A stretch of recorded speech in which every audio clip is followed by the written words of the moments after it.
When my mother-in-law found out that her husband had been critically injured in a car crash, she suffered a massive heart attack. The only one who could save her was my wife, the heart surgeon. I frantically called her, but her ex-boyfriend answered. "Emily's tied up right now. What's the urgency?" He said. Desperate, I shouted. "Put Emily on the line now." Irritated, my wife responded. "Can you chill? I've been slammed all day. Can I catch a break and have a drink in peace?" She hung up abruptly. I tried calling back, but her phone was off. An hour later, both my mother-in-law and her husband had passed away. Her situation was critical. My wife's coworker spotted me dazed outside the emergency room and yelled, "What are you waiting for?" Torn because of the husband's condition post-crash, I felt stretched too thin. I had already tried calling, but got no answer. I was a bundle of nerves, constantly redialing her number. Finally, it connected. "Emily, get over to the hospital now. Both your mom and dad. They're fading fast." The call was cut off. I tried again, but her phone was now off. Overwhelmed with anger and worry, I punched the wall in the hallway. They had always treated me like family. There was no way I could just let go. When the ER doctor finally emerged, I quickly briefed him on the situation and asked him to keep me posted. I then rushed off to find Emily. I remember Emily once mentioned her ex, Matt, who lived close by in Harmony Gardens. On my drive there, anxiety almost had me crashing into the car ahead several times. Upon reaching the complex, I immediately saw them exiting a convenience store. Matt was carrying takeout and beers while Emily walked beside him, both of them giggling like they were on a first date. When a delivery bike whizzed by, Matt instinctively wrapped his arm around Emily, murmuring, "Careful there." Emily giggled, looking down shyly. My heart sank, but I had no time to dwell on jealousy. "Emily, thank God I found you." I rushed towards her. Her smile vanished, her brows knitted. "Steve, what's this about? Are you tracking me now?" I had no time to waste. I grabbed her hand firmly. "We need to go now." She pulled her hand back sharply. Her expression hardened. "Why are you being so dark? Don't make up terrible things about my parents." I understood her disbelief, given the sudden news. With no time to spare, I got straight to the point. "Your dad's been in an accident, and your mom had a heart attack from the shock. We need to move now." I was just on the phone with Dad. "He's fine, just playing chess at the neighbors." "How could he be in an accident? Mom's checkup was clear last week. No way she had a heart attack. You've got to do better than that if you're lying." She looked at me like I was out of my mind. "I'm not lying. Please just trust me." As I spoke, Matt moved to protect her, as if I might snatch her away. "Steve, why go to such lengths? Emily wanted to chill with me. Why drop such harsh words about her folks?" Before I could clarify, he added, "They love you like a son, and you repay them with this? Man, that's low. Even I'm losing respect for you now." He took Emily's hand, pulling her away. "I'm out of patience. Get back home already." Emily dismissed me with a wave. She looked cold and dismissive, as if I were nothing more than an annoyance. At that moment, all I could focus on was getting her to the hospital. The doc had warned that her dad might not pull through, and Emily was the only hope for her mom. My ego was totally irrelevant right now. I bolted over to stop Emily, desperation cracking my voice. "I swear I'm not lying. Your mom and dad are in deep trouble. Please just come with me." She looked skeptical, so I pulled out my phone with trembling hands. "Don't believe me? I'll call your colleague right this second." Emily's eyes sparked with anger. If it were true, I would have heard by now. I wanted to explain that her phone was off. How could anyone reach her? But before I could speak up, Matt interjected. He scoffed. "Run out of tall tales, have you? Look, I know you're green with envy because Emily's here with me. We're just buddies, dude. You don't need to go all Psycho X on us. Come on, be a bigger man. Playing dirty with her folks' lives? That's just vile." He stood there, arms crossed, looking down his nose at me, as if he had the moral high ground. But he was the last person to preach. Mind your own business. Anger bubbled over, and I lost all pretense of calm. A reasonable guy would have zipped it by now. But Matt? No chance. He turned to Emily, putting on a victim's face. "See, Emily? I was spot on about him." Emily's face turned stormy. "What's with you? Why can't you just back off? I just wanted to unwind with Matt. And you're making a mountain out of a molehill. I've been slammed at work, finally got a break, and I can't chill with a friend? Ever heard of giving space? Matt's just being decent, and you're treating him like trash. Is this how you treat people?" She was all up in my face, her finger nearly poking my nose. I didn't have time to argue, not with her parents hanging by a thread.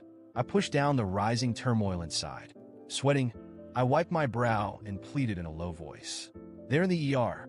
Your parents? Are you really going to ignore them for a drink? Emily paused, seeming to catch the sincerity in my voice. Emily, look, it's our old school friends.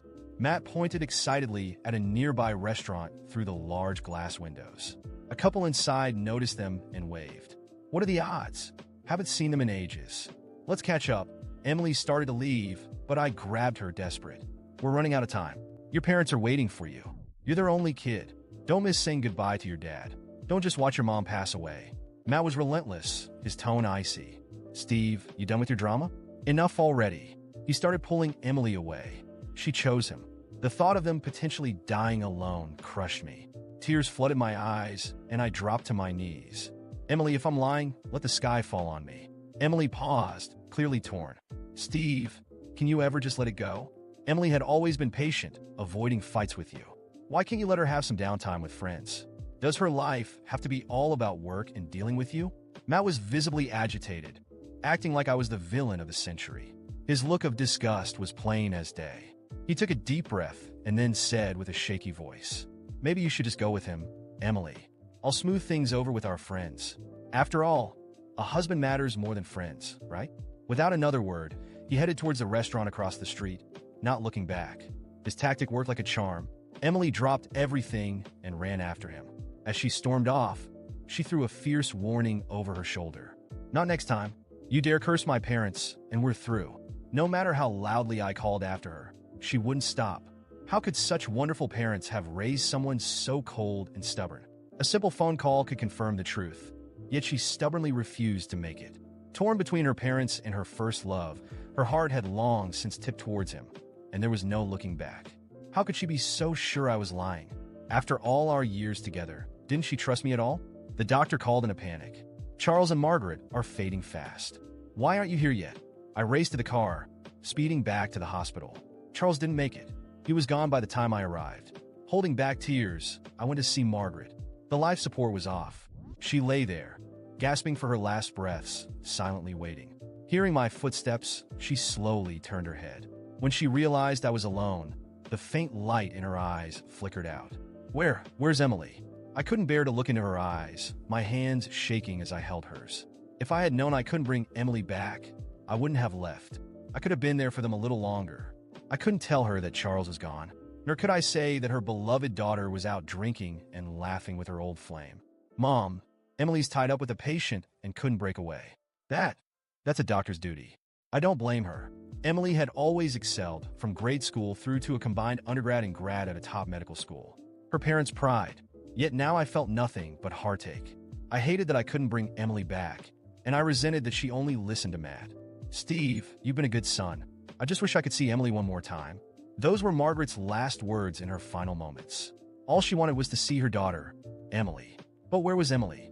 She was reliving the good old days with her first love. I fought back tears, but they came anyway. I tried calling Emily again. No answer. Fighting through my grief, I took care of Charles and Margaret's final arrangements. They had lived modestly and didn't want a big fuss, just a quiet farewell. I arranged for their cremation and had their ashes placed together. Life is fleeting. In an instant, 2 vibrant lives were gone. On my way home, I called Emily several more times. Still no answer. She hadn't gone to work and was still with Matt. Holding the urns, I sat on the living room sofa, haunted by memories of Charles and Margaret's warm smiles. Tears flowed freely once more. Later that afternoon, as I headed out to select their burial plots, I ran into Emily downstairs. She stepped out of Matt's car, their goodbye lingering, their eyes nearly melting into each other. Spotting me, Emily's smile vanished, replaced by a frosty expression. Where are you off to? I tried to bypass her, but she grabbed my arm fiercely. Noticing the black armband I wore, she asked, puzzled, Why are you wearing that? She grabbed my arm, staring directly at the black armband with a puzzled expression. Why are you wearing that? She asked, as if it was just a casual curiosity. I took a deep breath, trying to hold back the wave of emotions threatening to overwhelm me. But I couldn't. The pain, the anger, and the exhaustion all came crashing down at once. Why am I wearing this? I repeated, my voice trembling. You really don't know, do you? She let go of my arm, taking a step back, probably noticing the intensity in my eyes. Steve, what are you talking about? She asked defensively, as if she were the victim here. I took a step forward, pointing at the car she had just stepped out of. You were too busy with him to care, weren't you? While you were laughing, drinking, and having fun, your parents were dying. Her face turned pale, but there was still a hint of disbelief. What do you mean? My parents are fine.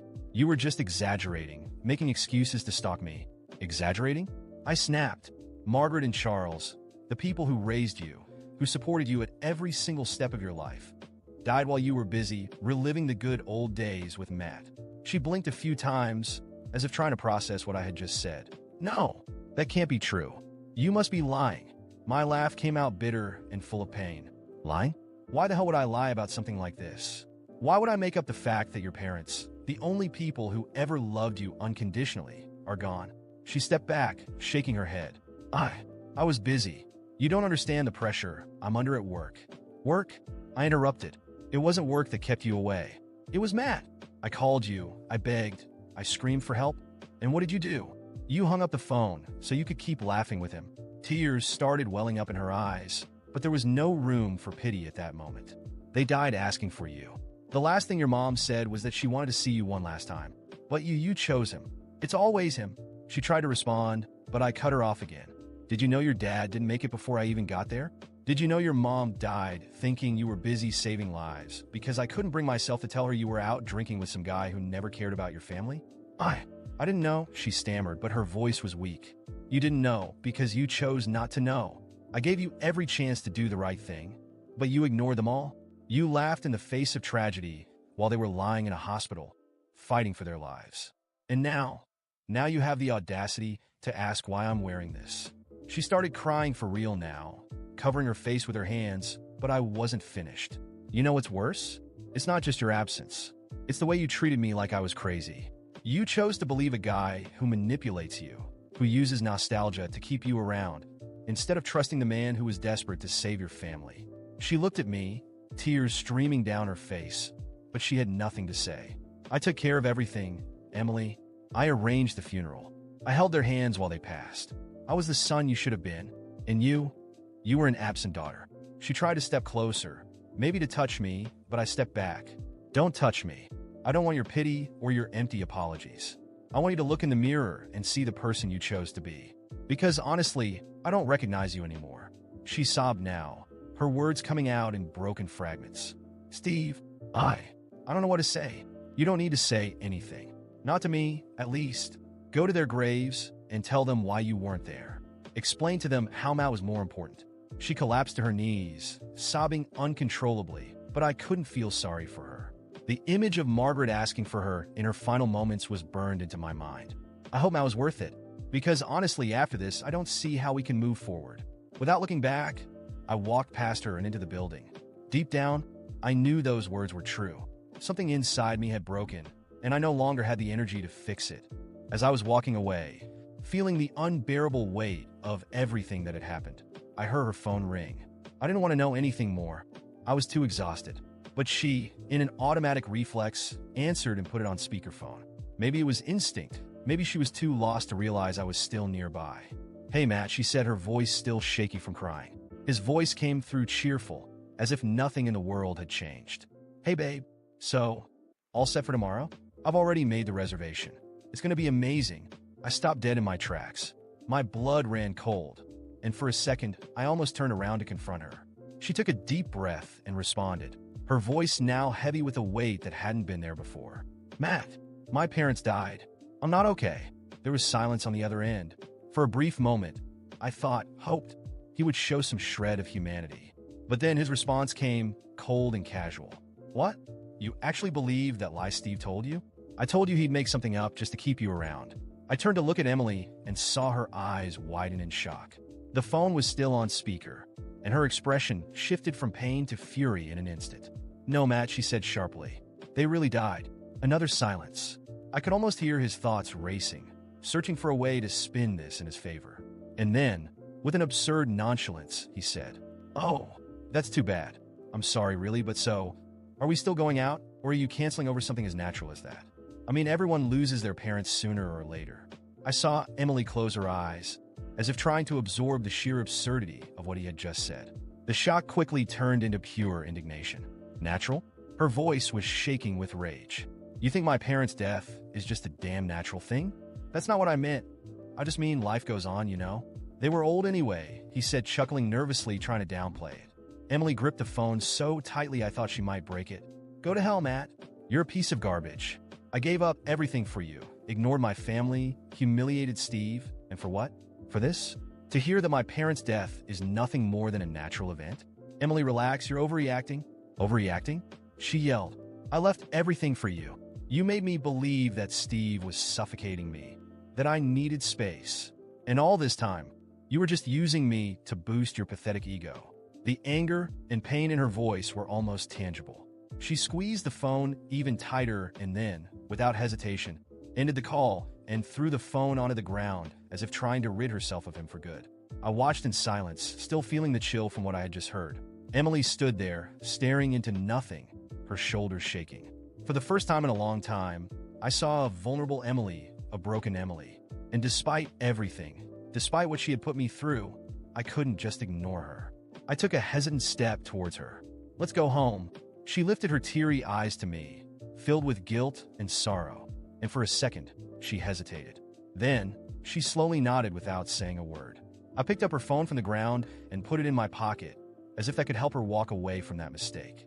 On the way back, the silence was heavy, suffocating. She curled up in the passenger seat, staring out the window, lost in thought. I knew she was punishing herself, replaying every wrong choice she had made, every moment she chose Matt over facing reality. When we arrived home, she stood at the door, unable to bring herself to enter. I didn't know what to say because part of me was still furious with everything she had put me through. But the other part, that foolish part that still cared, just wanted to make sure she was okay. Do you want me to stay? I asked, without looking directly at her. She nodded, unable to speak. So, I stepped inside with her, closing the door behind us. She collapsed onto the couch, holding her head in her hands, and finally, the sobs came, uninhibited. I stood there, watching, wondering if I would ever be able to forgive her for all of this. But for now, I just sat down beside her. Not as her husband, not as someone who was still angry, but as someone who knew what it was like to lose people who mattered.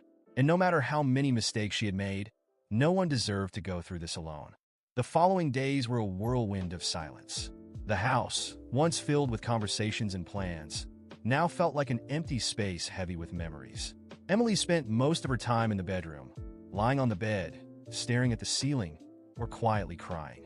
I, on the other hand, wandered through the house in silence, trying to organize my thoughts and find some kind of peace amidst the emotional chaos. I wanted to feel anger. I wanted to hate her for what she did, for how she treated me, for abandoning everything we built together for a pathetic illusion with Matt. But deep down, I knew that anger wouldn't change anything. It wouldn't bring Charles and Margaret back. What she did was betrayal, not just as a wife, but as a daughter. She abandoned the people who loved her the most in their most critical moment, and that was something time couldn't erase. During those days, I watched Emily try to make amends in small ways, making coffee in the morning, attempting to engage in casual conversations as if things could go back to normal. But they couldn't. I knew it. She knew it. Every glance we exchanged carried an unbearable weight, an unspoken understanding that something within us had shattered beyond repair. I knew I had to make a decision, and it wasn't just for myself. I had to do it because staying together after all this would be silent torture for both of us. One night, while I was packing away some of the boxes from the funeral, Emily walked into the living room and stood at the doorway, watching me with red, tired eyes. Steve, her voice was weak, hesitant. I stopped what I was doing, not looking up. I know, I said calmly before she could continue. We need to talk. She took a deep breath, nodding slowly as she walked over to sit on the couch. I remained standing for a moment, looking at her, trying to find the right words. Emily, I don't want to be cruel to you. I know you're hurting, and I don't want to make things harder. But what happened to all of this? I can't ignore it. She bit her lip, clutching her hands tightly. I know I hurt you, Steve. I was blind. I was selfish. It's not just that, I interrupted softly. You made a choice. You chose him. You chose that life. I tried, Emily. I tried reaching out to you in every possible way, and yet you treated me like I was just an obstacle in your life. She lowered her head, silent tears streaming down her face. I regret it so much. I sat down beside her, but I kept my distance. I believe you. I know you regret it, but it doesn't change the fact that I can't look at us the same way anymore. I can't forget what happened. I can't forget how you chose someone who clearly never cared about you while your parents were dying. She sobbed, covering her face with her hands. I don't know what to say. You don't have to say anything. I sighed. I've already decided. I want a divorce, Emily. Her head shot up quickly, as if she had expected to hear something else. But when she saw the firmness in my expression, she realized there was no going back. I understand, she murmured. You have every right to hate me. I shook my head. I don't hate you. That's why I'm trying to do this as peacefully as possible.